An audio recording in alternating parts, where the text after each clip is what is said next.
inside for Albert. Albert will score. Albert will score. Newcastle have won. Fiddler's going to score. Fiddler, it's farewell.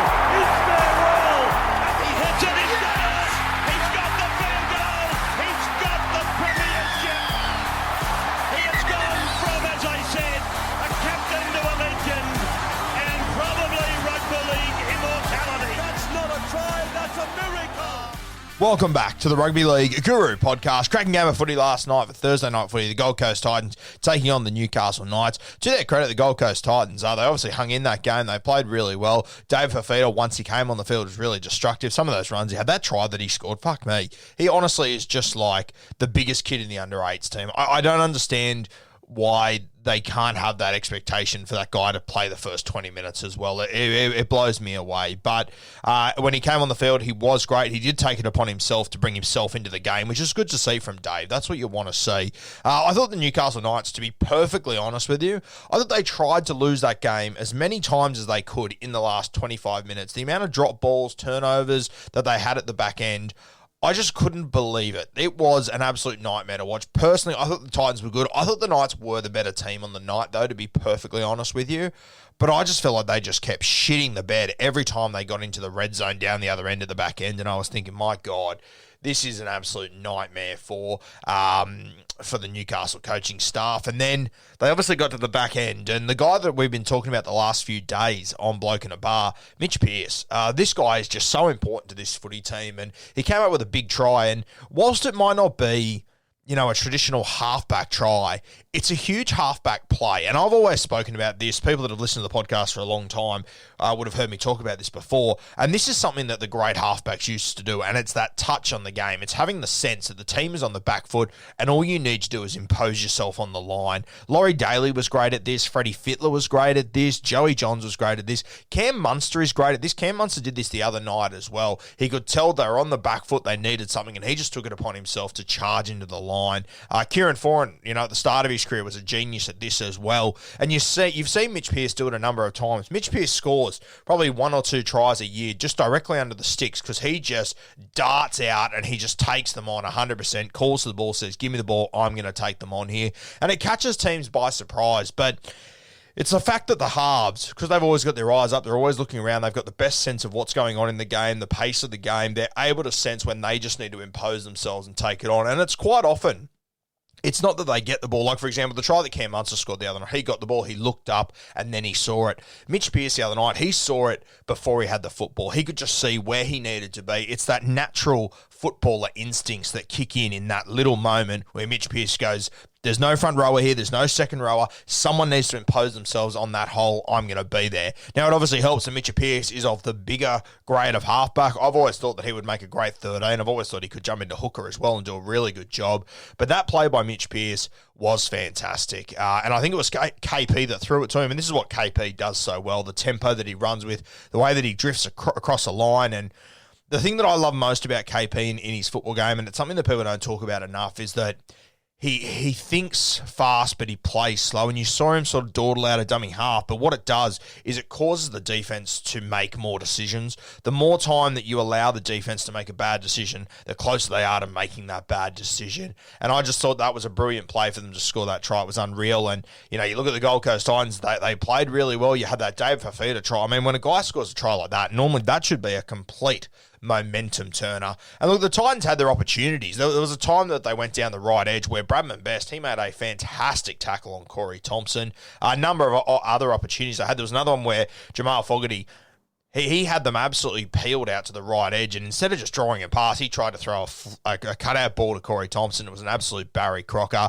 They had their opportunities, the Titans, but this is sort of who the Titans are, to be honest with you. I sort of bagged the decision to bring Tyrone Peachey into 6 all week. I actually thought Tyrone Peachey played really well, to be perfectly honest with you, but I do think that this is season done and dusted for the Gold Coast Titans. If you have a look at the ladder and where they sit, they're sitting at 9th right now, but you've still got the Cronulla Sharks and the Canberra Raiders to play this week. I think that if either of those two teams win this weekend, which I think both are favourites this weekend, I think that'll rule the Titans out. The one advantage to the Gold Coast is that Obviously they lost last night, which isn't ideal, but they didn't lose by much. That 1 point, it's not going to put a big dent in their for and against. If they would have lost by 20, all of a sudden they are definitely gone for the season. It would mean that they have to win by 30 or 40 next week and results have to go their way. Only losing by 1, it puts their for and against not far off. For example, the Cronulla Sharks, I believe they're only about 15 points behind the Sharks. So if the Sharks do win this weekend and it's a close one, the Titans, hoping that Cronulla don't win next week, which I believe they're playing the Melbourne Storm, so they're probably at odds there, but the Melbourne Storm might rest guys.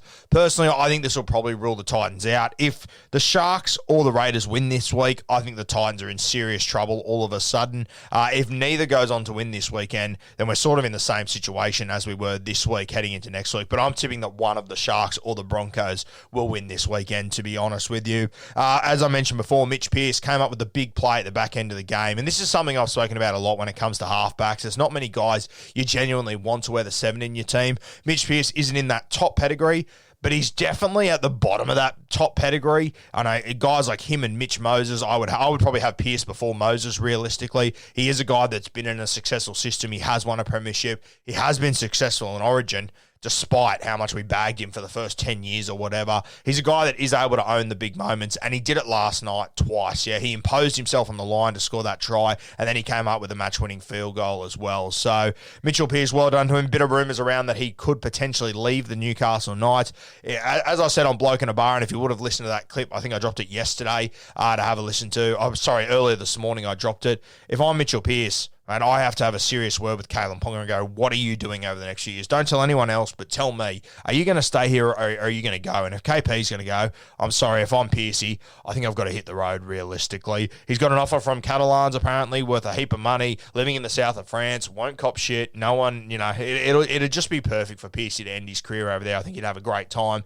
But I know he's a competitor. He's played 300-plus games. He's chasing down records left, right, and centre. I think he's 32, Piercy. I mean, he could play till he's 35. He could have another 70 first-grade games under his belt if everything goes well. Potentially, he could go to 36 as a halfback. That wouldn't shock me. He could transition into a bit of a 14 role maybe down in his career. So he's a guy that could, and I'm not saying he will, but he's a guy that could push 400 games potentially. So it's something for Piercy to definitely think about. He's the youngest ever guy to play 300 games. So a lot of shit for Piercy to throw up. I look at the Titans, and I said this on Denon's podcast as well. I mean, they're a team that still can potentially make the 8. And I remember last year when the Cronulla Sharks came 8th and everyone said they're the worst team to ever make finals. If I would take that Cronulla Sharks team 100% over this current Gold Coast Titans team, to be honest with you. I know a lot of people said the Titans have been unlucky not to make the 8. I'm not sure if that's true, to be perfectly honest with you. You have a look at this competition this year. There's 5 teams that are at the top. Then there's a big gap. Then there's Parramatta. Then there's a big gap. Then there's everyone else. Then there's probably Newcastle, big gap, then everyone else. And the Gold Coast Titans, they fit into that category. If this wasn't such a dominant year by the top teams, I don't think the Titans would be anywhere near finals footy, to be honest with you. So I don't have as much sympathy for them as other teams. As I said, we all said that the Sharks were the worst team to ever make finals last year. I would take that team over the Gold Coast Titans right now, and I have no doubt about it.